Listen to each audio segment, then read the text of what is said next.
inovação é a nova onda. Império do capitão em ação, fazendo sua rotineira ronda. No gueto não há nada de novo, além do sufoco, que nunca é pouco. Além do medo, do desemprego, da violência e da impaciência de quem partiu para o desespero numa ida sem volta. Além da revolta de quem vive às voltas com a exploração e a humilhação de um sistema impiedoso. Nada de novo.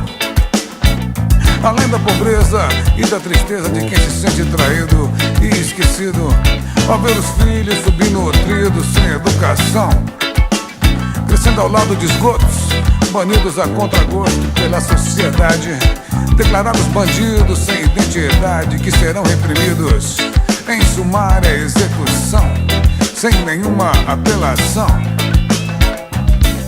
Não há nada de novo entre a terra e o céu, nada de novo, senão o velho dragão em seu tenebroso véu de destruição e fogo, sugando o sangue do povo de geração em geração, especulando pelo mundo todo. É só o velho sistema do dragão.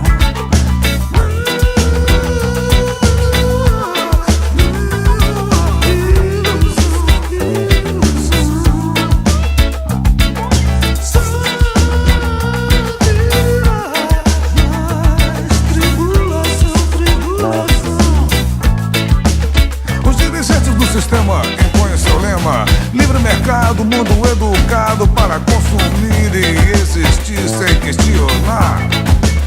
Não pensam em diminuir ou domar a voracidade e a sacanagem do capitalismo selvagem. Com seus tentáculos multinacionais querem mais e mais e mais lucros abusivos.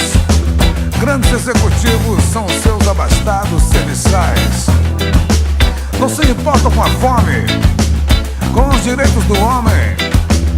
Quer abocanhar o globo, dividindo em poucos o bolo, deixando migalhas pro resto da gentalha em seus muitos planos.